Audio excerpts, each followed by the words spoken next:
Thank you for joining us today. We're super excited to have you here along with our awesome panelists. You are hopefully in the right space. This is From Trends to Tactics, Power Moves in Creativity and Strategy. And we are joined by an amazing panel. Before they introduce themselves, I just want to go through some quick logistics here. The most common question we get is this being recorded? And yes, it is being recorded. It will be shared after in the ARB. And so stay tuned for that. A couple other things. So this is a audio only webinar meeting. You can chat with us, but we can't see or hear you. So please use the chat feature to share thoughts, comments, anything that you're thinking through as you're kind of taking in what everyone is saying. And then please use the Q&A button to ask questions. So we want to hear from you. The panelists want to answer some questions today. So make sure you're clicking on that button. And of course, get social. Come back to the Arboretum, tweet at Sprout Social, and we will be excited to chat with you all. Okay, really quick. Now I feel like I'm doing a lot of really quicks here, but we do have a chance for y'all to win some awesome giveaways here. I have two prizes today that we're giving. One is this awesome bundle along with Conversations That Connect, is a book by Brooke Stellis, an ARB member, and this really cool gimbal, which I actually really want, is our second prize. So I've dropped the link. You don't have to do it right now, but it'll be open until until Monday. So share your thoughts on the community question there, and you'll get a chance to win. Okay, enough about me and enough about logistics. Let's meet our amazing panelists. Barry, I'll start with you, and I'll let you introduce yourself. Yes, hi everyone. My name is Barry Tippett, and I am now the head of social for Sweetgreen. Previously, I was overseeing social for Auntie Anne's Pretzels in Jamba when I was living in Atlanta. And at Sweetgreen, I oversee all organic social partnerships and influencers.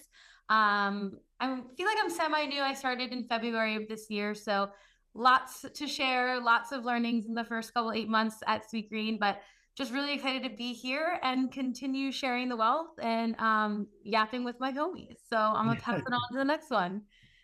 Awesome. Well, good to have you, Barry. All right, Jade, I will give you a chance to introduce yourself. Hi, y'all. My name is Jayde Powell. I am from Atlanta, Georgia, and also known as the purple-haired hottie. Literally, no one told me that. It's just me. But I am a social strategist and a content creator combination, which I love to do.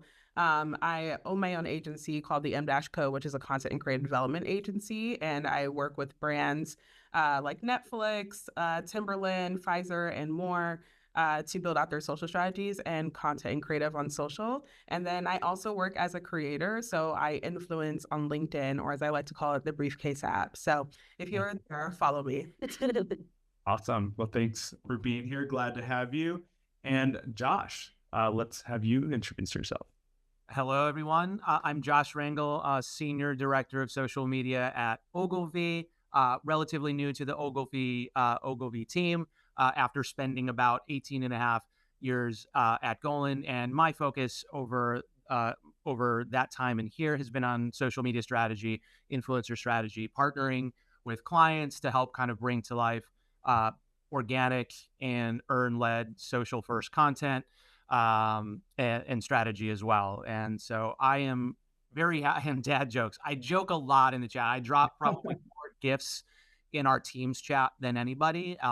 Whether or not that works, I don't know, but I think laughter helps lift the mood. And so I am happy to be here with Barry and Jayde, as well as you, Jonathan.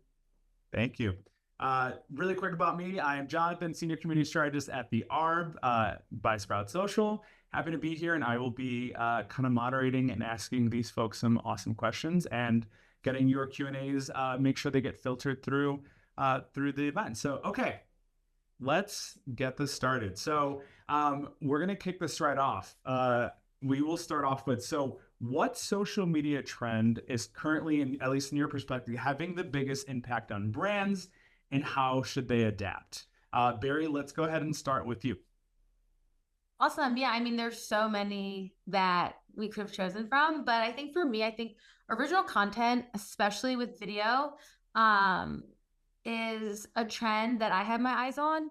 I feel like we're all these brands are doing a lot of the same. It's a sea of sameness. If you take screenshots of a lot of brands and put them next to each other, you won't be able to figure out who is who. And I think, when every brand is hopping on a meme or every brand is hopping on the same trend, the novelty of the trend is gone. And so I think one thing that we're going to see is a lot of original content, whether that's brand storytelling, behind the scenes, founder-led stories. I really think we're going to see brands figure out ways to create original content that breaks through the feed, that stays authentic to themselves. And I think the brands that do it well will see success. And I think it'll just be a situation where brands are going to test and learn a bunch of different things. But I really do believe in original content and not falling into the sea of sameness. Love that. All right. Jayde, I know you also have a perspective on this. What are your thoughts? Yeah, kind of alluding to what she just said, I feel like original content is now coming from influencers and creators. And when I think about like the early days with social, I feel like brands were a lot more focused on what is the message that we want to put out? How do we promote our products and services? But I think in the consumer journey, there reaches a point where your audience is kind of like over you talking about the same thing all the time, and they get to this place where they're like, okay, we've heard you. So now there's an opportunity to introduce your product and services to new audiences. And the best way to do that is through influencers or creators. And granted, we know there's a difference between influencers and creators. I'll more say influencers.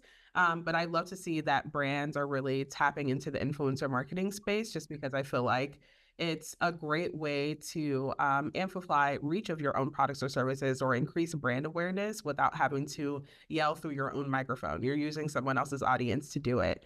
And I think the beautiful thing is that as brands work with more influencers and creators, it kind of shows that, the creator economy is growing, of course, but there's so many ways that brands can tap in, whether you have a large budget or a small one. And I'll always give an example, like one of the brands I used to work for, they gave me like a $15,000 budget, which, if you know in the space, that's not much to work with, but you're able to pull people in and ultimately they become a part of your community as well. Love that. Josh, you probably get this question a ton from a variety of clients. So what are your thoughts on this from kind of like your perspective? Yeah, so I would say lo-fi content is something that I can see as a trend, right? I've been around long enough to remember when everything had to be polished, right? I think Jayde kind of were alluding to that. Everything had to be perfect. I was sitting in photo shoots where the logo had to be here and everything had to be positioned perfectly. But I think as we have evolved with social media and how people experience it, they want less polished, they want less perfect. And if they want to do that, they're going to watch a series on Netflix, right? Mm-hmm. But when they're scrolling through social, they want things that are lo-fi, things that are easy, like things that are relatable to them. And I think that's why memes work a lot of the times, right? Is it's a bit lo-fi, but it's relatable. And so I think you're going to see a lot of brands go back to that kind of element with organic social specifically. And even when that kind of content is working, put paid behind it, right? Because if it's going to work in organic and earned, it's going to work in paid. Yeah. And so I think that for me is the onus on lo-fi content. It doesn't have to be perfect. It doesn't have to be polished. The raw, real, relatable stuff. I've said this before, but like when SNL, like characters break on SNL, that is one of the funniest parts of the show because it's real. True. It's not polished, but it's something we can all relate to. And I think going back to kind of hitting on lo-fi content is something we'll likely see as we move forward. Yeah, I agree. I think you want it to feel real. You want to feel like someone's actually making it. It's not going through this massive production thing. All right. We're going to move on to a question specifically for Barry here. So we know that Sweetgreen has obviously built a really strong social media presence. So especially in the newer role for you, how do you maintain brand authenticity while trying to stay aligned with trends? How that's always that weird kind of balance. Yeah, it's been interesting seeing the difference between, a pretzel brand like Auntie Anne's and a brand like Sweetgreen, where creative really, we spend a lot of time on creative. And within this role, we work really closely with our creative team, which has been a really refreshing type of relationship from a social team.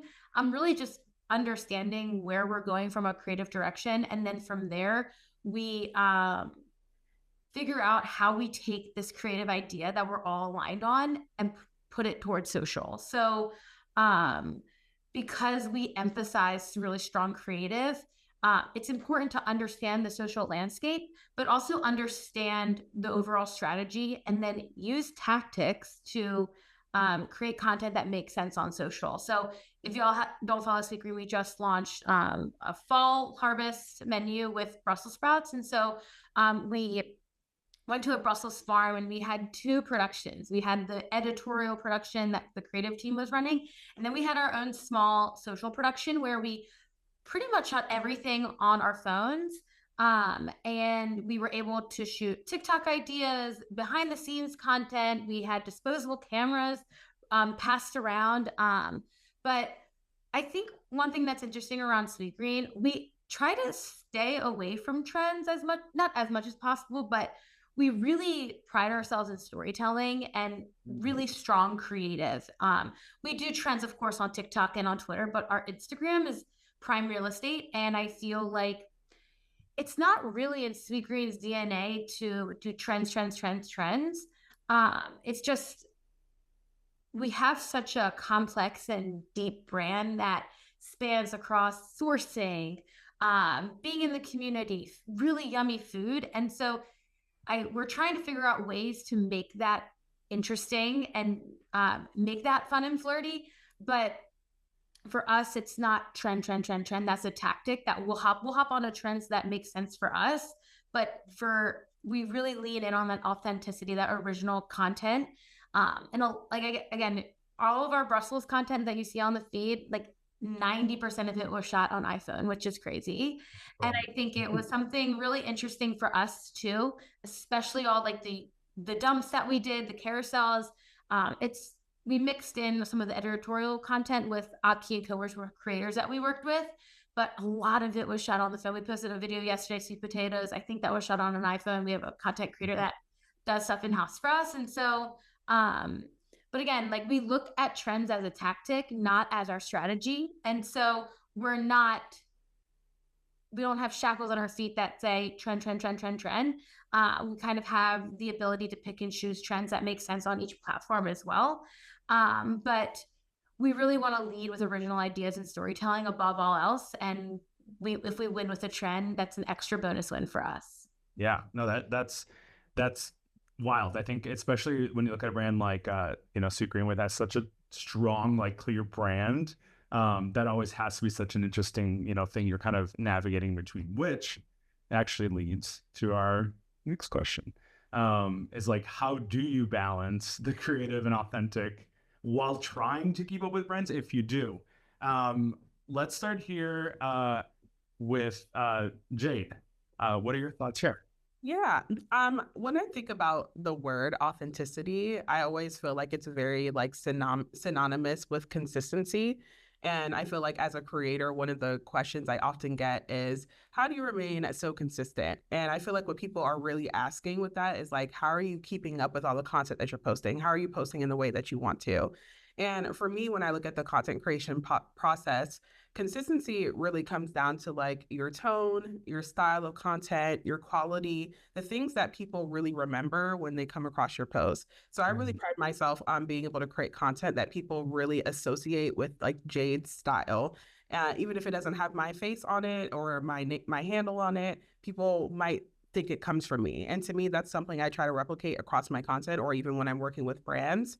And I feel like when we're talking about consistency holistically, I always have this idea of like, there's consistency and then there's also cadence. When people ask that question, I think they're also like talking to the people that are, the influencer marketers or the influencers that are saying you need to post like once every single day on Instagram, or you need to make sure you're posting like 10 TikToks a week. I just don't think that's realistic for everyone. For some people it is, but you really do have to do what works for you. Consistency and authenticity is about creating content in a way that is, in line with like your lifestyle as a creative, and then also what feels natural to you, because a big part of the creative work is that it comes from within. It's like a very personal connection. So if it's something that you feel like you are too tired to do, you're not going to like create your best work. And that's something I think a lot of people should keep in mind. Yeah, and I think your audience will also be able to kind of see that in the work in itself. Josh, what are your thoughts on this question specifically? So I will plus one to Jayde in the consistency aspect. I think you have to be consistent and focus on that. And to take it out of social, think about Sweetgreen, right? There's a reason people go back for those bowls is because they're consistent. They know what they're going to get. They're going to get good food, quality food, and it's consistent, right? And the same thing can really be said for social content, right? And so from a agency perspective, when we're looking at our clients and brands, it's ultimately knowing and understanding your clients or your brand's North Star, understanding kind of what it is your end goal is, and what understanding when it comes to trends, what's timely versus timeless. There are certain times where you're going to have to jump right in and do it if it makes sense for your brand. And other trends and other things content formats are going to be more timeless, right? And so those timeless ones can feed into your content strategy, your consistent content strategy. They can become part of how you're laddering up to your North Star. And so thinking about that, and for me, there's always going to be another trend. There's probably a trend happening right now while we're on this call right now that we're all going to go back to and be like, crap, we need to figure out how we're going to fit this into a particular brand, right? So there's always going to be that trend, but creative ideas, your core creative and how you kind of can consistently do that, that's never going to go out of style. Those timeless ideas are never going to go out of style, and that's how you build your brand. So focusing on that consistency part, but obviously knowing kind of how you balance that timely versus timeless. And for me, I've always kind of said this: trends should be a complement to your content strategy, not the core of it, right? So you can certainly jump in when you can, but the core should be kind of what your brand is about and what is resonating with your community and the people you're trying to reach at the outset. So yeah, that's awesome. Thank you for sharing that. I'm gonna quote the timeless quote. So I like it a lot. Barry, you kind of already touched on this, but is there anything else you want to kind of add or, kind of give a little more perspective if you have any more on this specific question? Yeah, my bit is going to be for the social media teams of One. I was there, in the beginning days of Annie Ann's when I had to kind of create the TikTok. And I remember having FOMO of trends that I couldn't be the first to hop onto. And I think the one thing that I really had to, mantra to myself is that it's okay to miss trends. Like Josh said, there's always another one that's happening, and it's probably better than the one before. So for the teams of One, like, do not feel pressured to hop on every single trend. It is so not worth you up at night figuring out ways to do it. There's always going to be another trend. There's always going to be an old trend that you can bring back if you need content, recycling content, not having to recreate the wheel. Don't quote me on this one, but like, steal with pride. Look at other brands that are really good at trends and take some ideas and make it into your brand. But the thing about it is there's always going to be something new to talk about. So for the team of One, just know that your time will come and don't feel pressured to do everything that other brands are doing. Yeah, I love the chat. So many people are feeling the team of One. So yeah, I've been there myself too. I think all of us have probably been at some point in that role, especially, in this industry. So we hear you, we feel you, and we see you. All right, Josh, I want to get more of your perspective on, did I cut you off, Jayde? Sorry? Did I cut you off? You're good. Yeah, I wasn't sure if you could hear me. I just wanted to add really quickly that Yeah, please.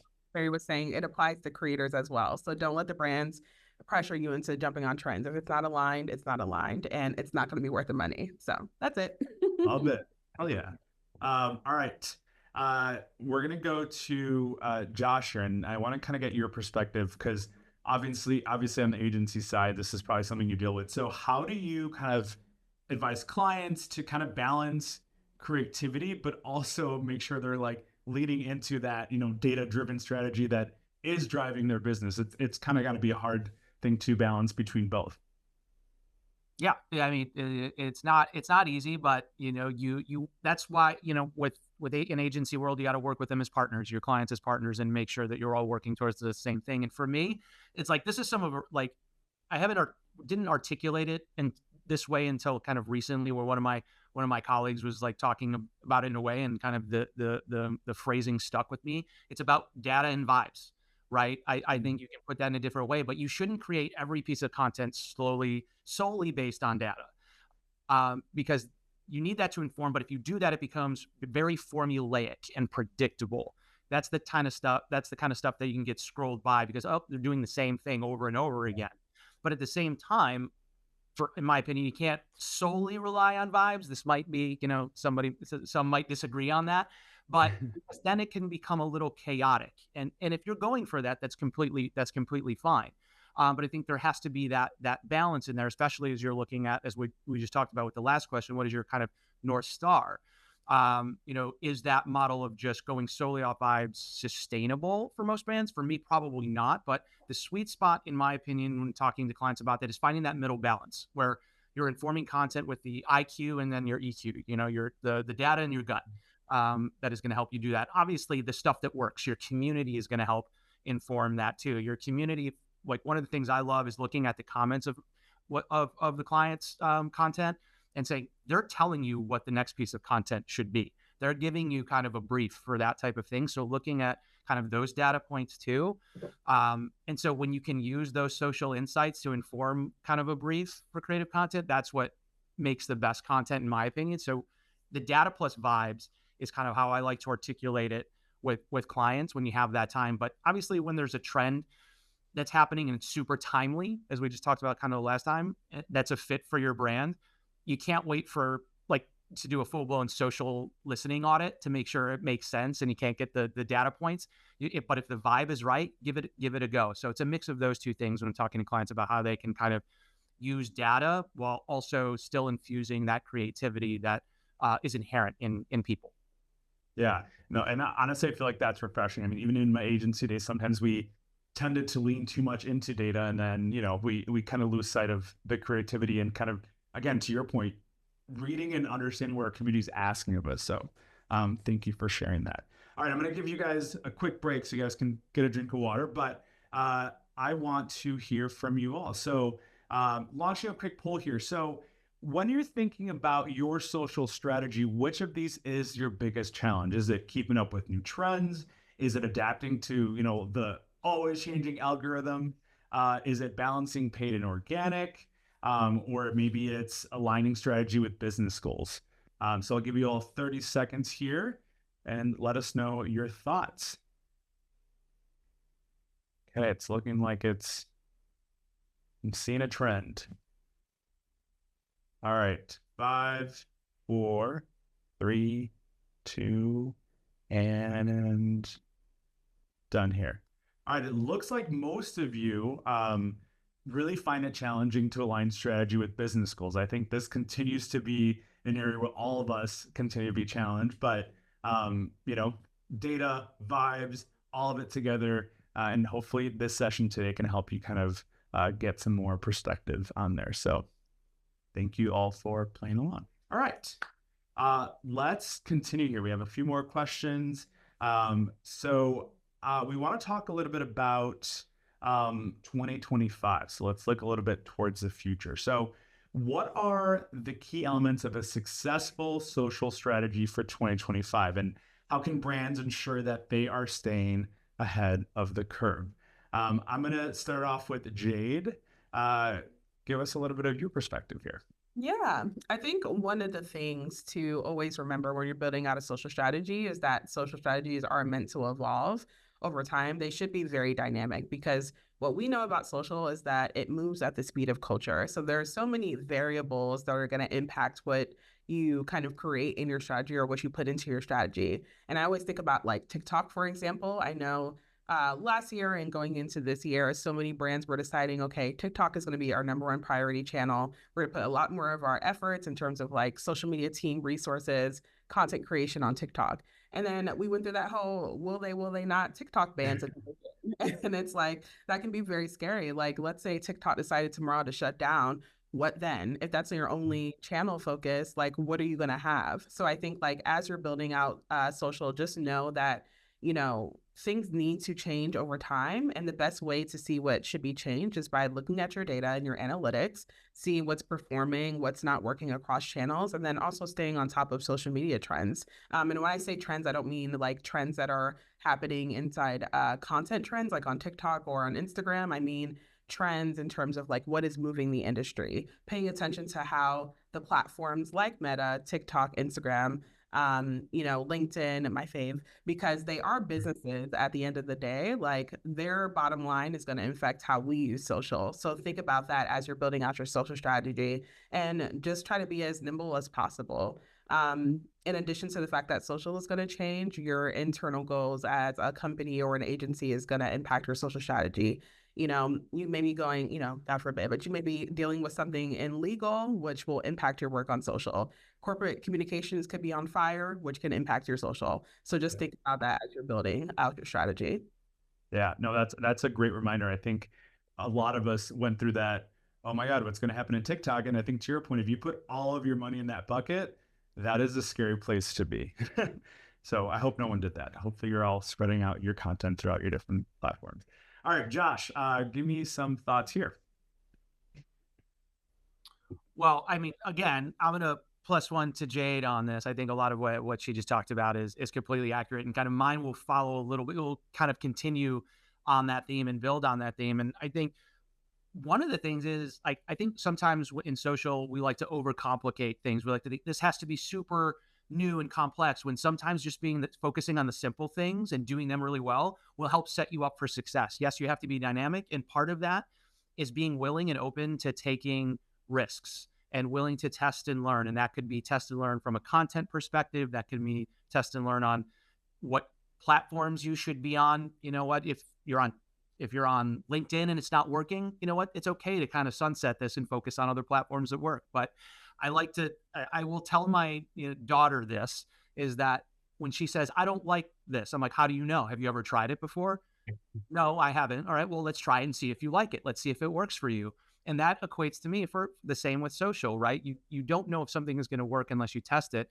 And I'll ultimately say that a lot of that ladders up to your leadership, right? You have to have a leadership that is willing to let you take those calculated risks. Some are going to have a better time with that than others, but that is the hope, is that you can get that kind of sign off to take those calculated risks, so you can find out what's going to work, because you won't know unless you put it out there. I also think in 2025, you're probably, especially for those more well-resourced brands and teams, that you'll see a lot of the community engagement, that outbound community management, not just focusing on the four walls of your content, but going outside, commenting on other people's content. That's not necessarily new or innovative, but I think you'll start to see that because you get more at bats when you're able to comment on other people's content, whether it's creators, brands, your community. You can get more at bats with your content and your creative that could inform other proactive content moving forward. Yeah, no, that's great. Barry, I am curious on your perspective here. Obviously, you're hearing from two very different perspectives, but you're being on the brand side. What are you thinking through? Are you aligned to this? What are your thoughts? Yeah, I think one thing that sticks out to me that Josh just said was, don't overcomplicate your social strategy. It's interesting, right? I've been trained to create this social strategy deck with, all these slides with channel tactics, and we're going to post on TikTok 2 or 3 times a week. And it's like, and then you spend all this time and stress on these decks, right? And then you never open them again.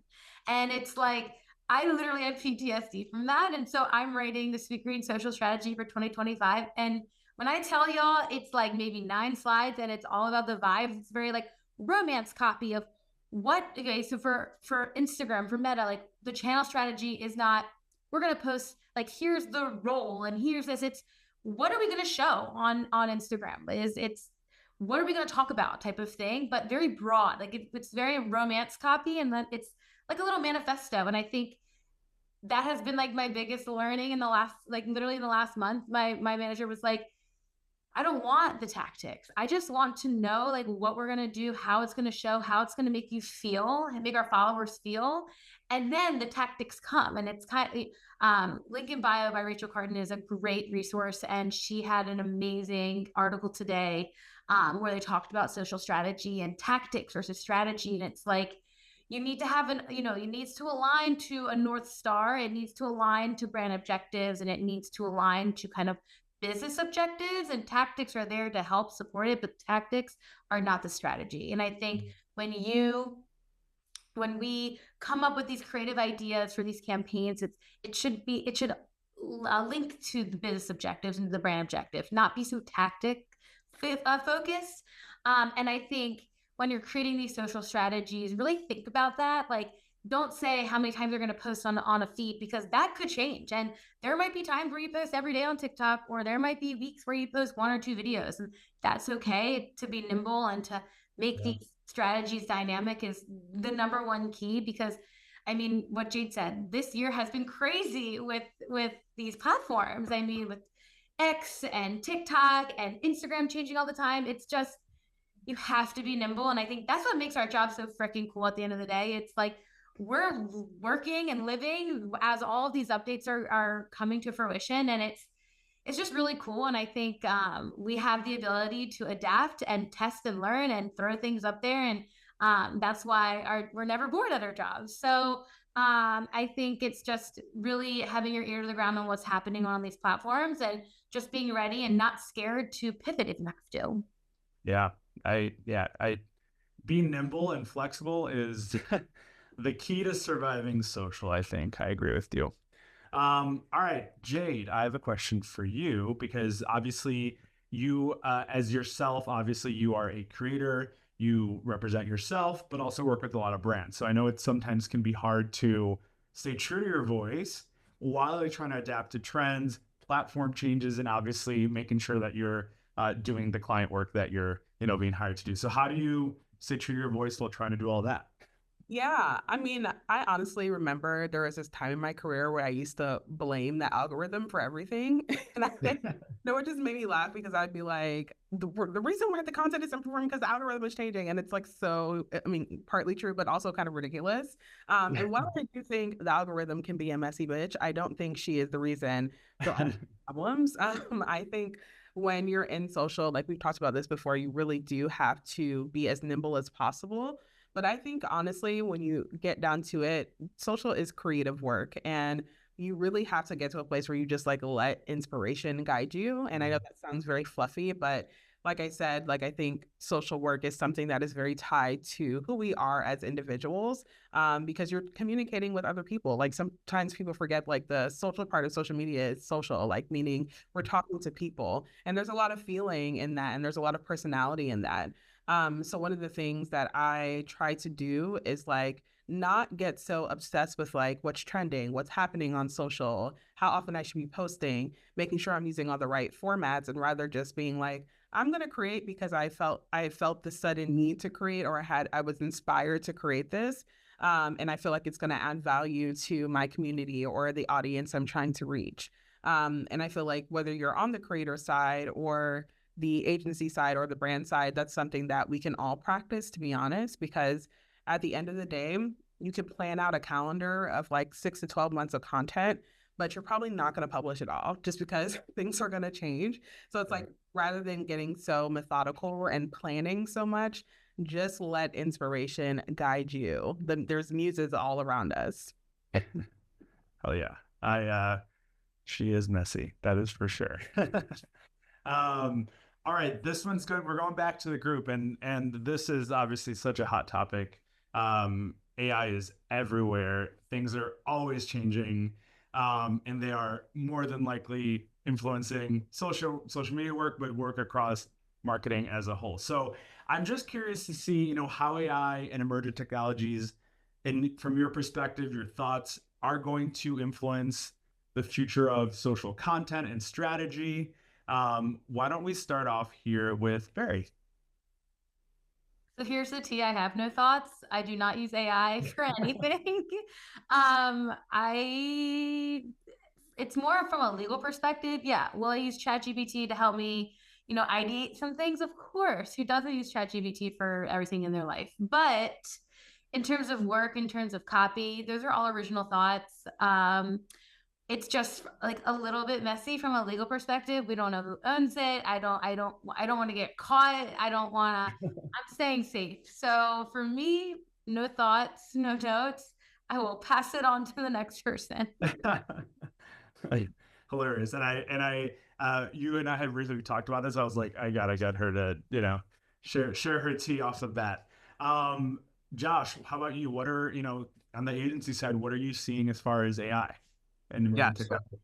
So I'll start by with the NFT. When NFTs came out, I was like, this is a fad. When Metaverse came out, I was like, this is still 10 years off. People aren't ready for this. But when AI kind of started coming onto the scene, that was the thing that really made me take notice a little bit. And it's like, it wasn't future stuff. It was right now. Yeah. And so for me, I know Barry doesn't use it necessarily for it, but she's using it in some respects, right?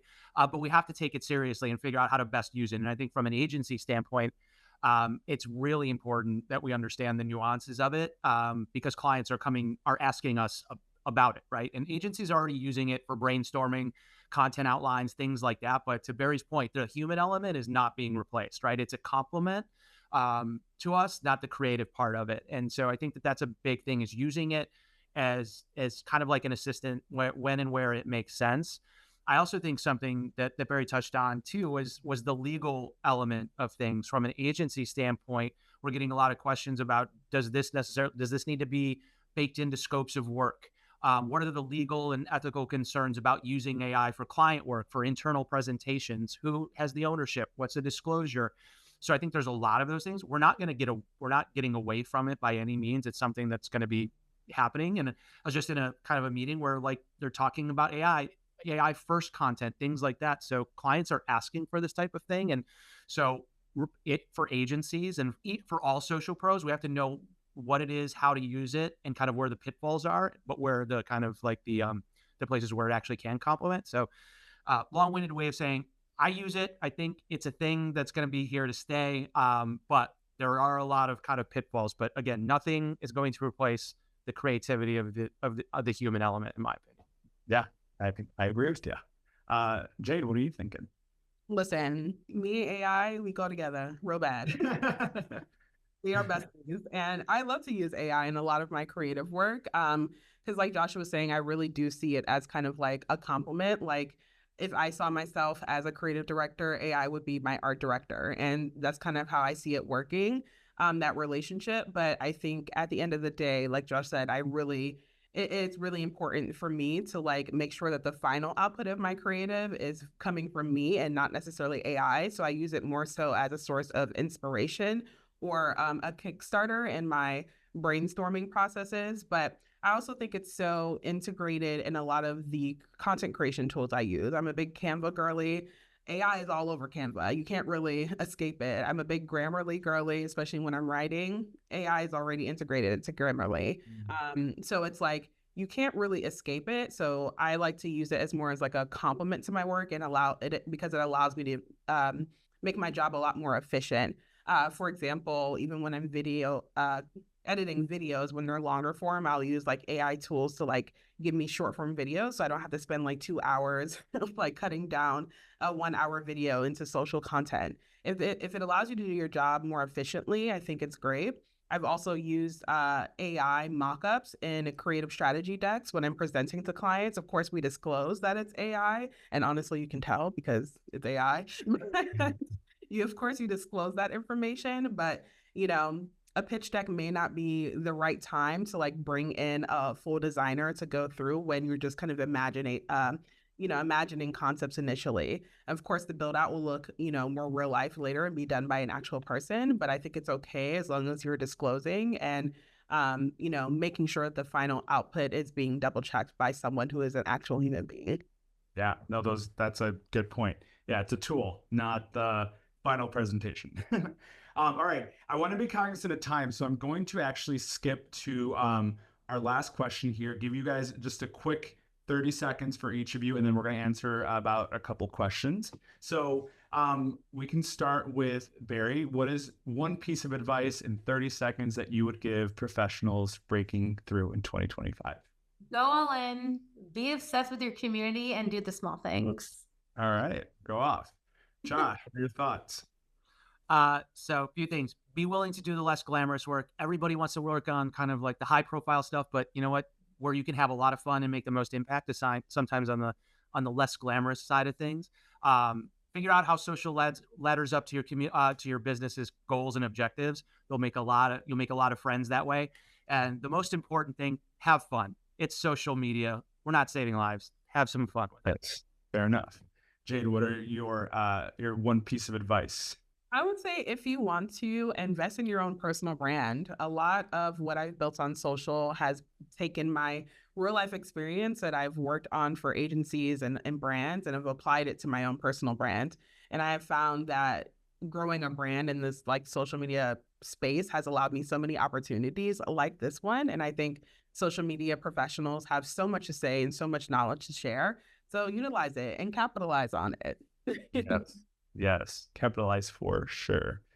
Okay, while you drop your Q&As, there's a couple already in here, but feel free to drop them. I just want to let folks know that we do have the Arboretum Mentorship Network is a space for you to connect with other social media marketers. This month, we are running a peer-to-peer connect, and if you are a Sprout platform user, there's also a networking opportunity there to connect with other Sprout folks. I dropped the link, so feel free to sign up. It's completely free. Applications for this month close tomorrow. So we hope that you'll join us and connect with other folks in the industry. Okay, we have time for 2 quick questions here. This one comes from Maria, and anyone can just jump in and give your 30-second thought is, how do you maintain a brand look and feel while also using lo-fi type of content?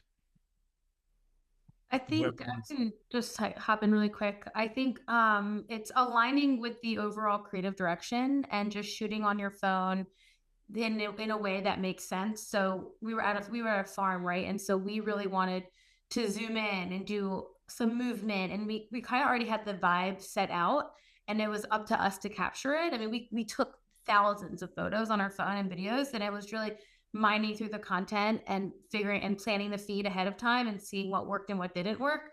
But it's really about just following the aesthetic and shooting in a way that kind of matches the overall creative direction. Yeah, no, that makes a lot of sense. Okay, the next question's from Jessica, and anyone can jump in, but Jessica's wondering, how do you choose priority platforms for a client or a brand? Like, how do they know where to put their time and effort into it? I saw you. Yeah, I'll take it. I would just say it's really dependent on the goals of the social strategy, or what we're trying to accomplish with the social strategy. Oftentimes, when I work with clients, their number one goal is like reaching new audiences. And obviously, I will always recommend influencer marketing or social content creation as a part of that. But I think it really comes down to, what resources you have internally as well. If you guys know that you want to prioritize TikTok, but you have like no one to capture your video content, TikTok might not be the best platform to choose. So I think it's a combination of thinking about what your goals are, and then also think about what's realistic based on the resources that you have internally. Yeah, that's resources, honestly, a lot of times end up guiding a lot of what you do, which is always hard. So we hear you. I know there's a few more questions there. I want to thank everybody for joining us today. I'm dropping the link. Head to the ARB, win some cool stuff. If you don't want thinkable, send it back to me. I'll take it home. But thank you for joining us. Thank you to our panelists for being here today. We obviously appreciate your time. And we hope that everyone has an amazing Thursday, and we will see everybody again soon. So thank you for joining us. Thanks, y'all.